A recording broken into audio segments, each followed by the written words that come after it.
샬롬. 오늘 하루도 좋은 날을 하나님께서 허락하셨습니다. 오늘 하루가 여러분에게 가장 행복하고 기쁘고 여러분의 뜻이 이루어지는 한 날이 되시기를 간절히 기원합니다. 오늘은 잠언서 20장 1절로 30절의 말씀을 가지고 완전한 자라는 주제로 묵상한 것을 서로 나누어 봅니다. 우리가 미련하다라고 할 때 그 미련하다라는 그 기준이 무엇일까 한번 생각을 해보았습니다. 물론 사람마다 그 생각이 다르고 기준이 다르기 때문에 한마디로 딱히 뭐 이런 것이 미련한 것이다라고 할 수는 없을 것입니다. 성경에서는 그러면은 미련한 자를 무엇이라고 하는가? 성경에서는 미련한 것을 지혜, 즉 예수가 없는 것을 미련한 자라고 말하고 있습니다. 이제 본문 1절로 6절까지의 묵상의 내용을 살펴봅니다. 먼저 본문을 한번 봉독해 보면은 1절에 포도주는 거만케 하는 것이요 독주는 떠들게 하는 것이라 무릇 이에 미혹되는 자에게는 지혜가 없다라고 1절에서 말해주고 있습니다. 많은 사람에게 즐거움과 불행을 가져다 준 것으로 술에 견줄 만한 것은 아마 드물 겁니다. 성경의 창세기에도 등장하는 술의 역사가 오래된 것만은 틀림없고 인간과 밀접한 관계를 갖고 있는 것 또한 의심할 여지는 없습니다. 술이 대가로 자처하는 국가나 민족도 한둘이 아마 아닐 것입니다.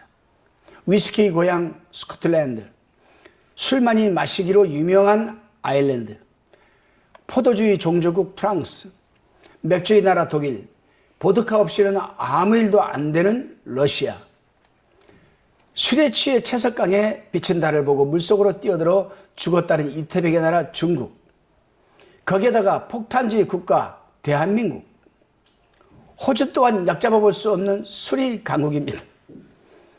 제가 이 술 얘기를 하니까 참 웃음이 나옵니다. 어떤 사람들은 술에 취해서도 교회 나오는 사람을 저는 볼 수가 있습니다. 밤새도록 술 먹고 술 냄새 풍기면서 교회에 나와서 앉아 있습니다.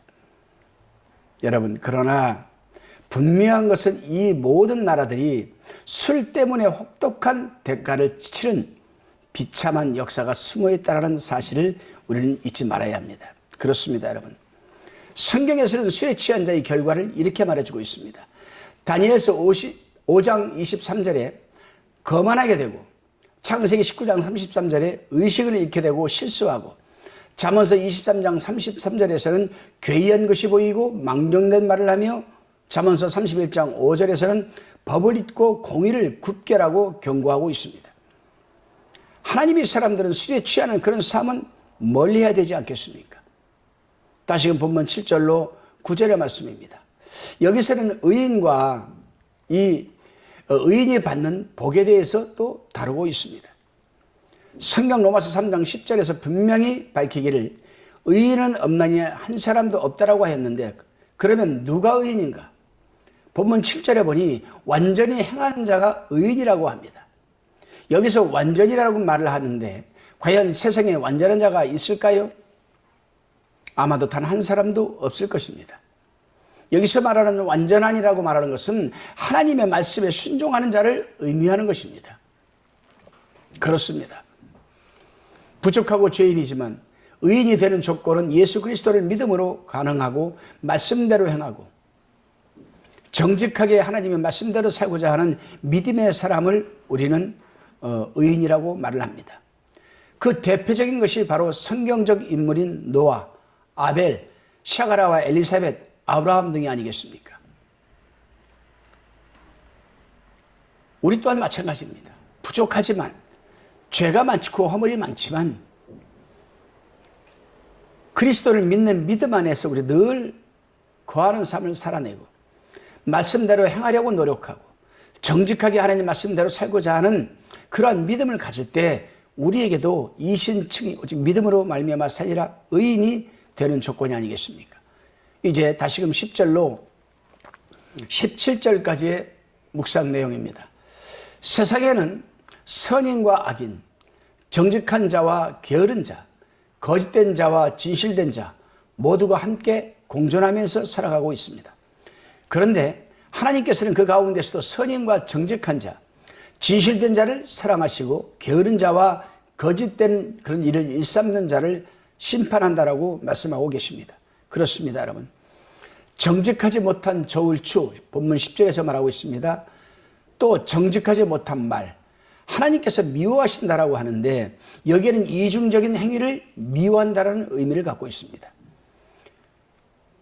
정직한 것 같으면서도 정직하지 못하고, 정직한 말을 하는데 행동은 따르지 못하고, 바로 이런 사람들을 의미하는 것입니다.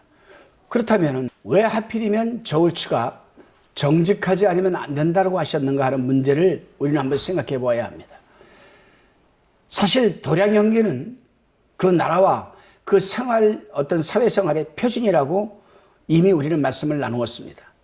그러므로 그 사회에서 가장 정직해야 할 표준이 거짓된다면 모든 것이 다 흐트러지고 질서가 파괴되기 때문입니다.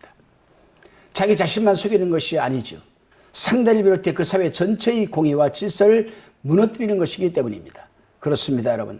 따라서 하나님을 믿는 사람은 작은 저울추, 작은 말 한마디가 자기 자신뿐만 아니라 상대와 사회 전체에 영향을 미친다는 것을 우리는 늘 명심하고 또 정직하고 청렴하게 살아내야 할 것입니다. 다시금 본문 18절로 30절까지의 묵상 내용입니다. 지혜로운 사람은 경솔하지 않고 말이나 행위에 있어서 신중을 기해야 합니다. 여기서는 대인관계에 있어서나 재물에 대하여 신중해야 한다고 하는 문제를 지금 역설하고 있습니다. 본문 18절에서 무릇 경영은 의논함으로 성취하나니 모략을 베풀고 전쟁할지니라, 이 말씀을 한번 생각해 보았습니다. 여기서 무릇이라는 말씀은 모든이라는 뜻입니다. 또 경영은 목적이라는 뜻입니다. 그러니까 모든 목적은 의논함으로 성취해야 한다는 것입니다. 그렇습니다, 여러분. 오늘날 많은 사람들, 특히 젊은이들이 자기의 어떤 목표를 설정하거나 계획을 세움에 있어서 아무런 어떤 지각과 신중함도 없이 누구와도 의논하지 않고 불쑥 내세우는 수가 종종 있습니다. 그런 차원에서 여기서는 신중을 기한 다음에 목표를 세우라고 권면하고 있는 겁니다. 그리고 19절 20절에서는 두루다니며 험담하는 자는 남의 비밀을 누설하나니 입술을 벌린 자를 사귀지 말지니라. 자기 아비나 어미를 저주하는 자는 그 등불이 유암 중에 꺼짐을 당하리라, 이렇게 말하고 있습니다.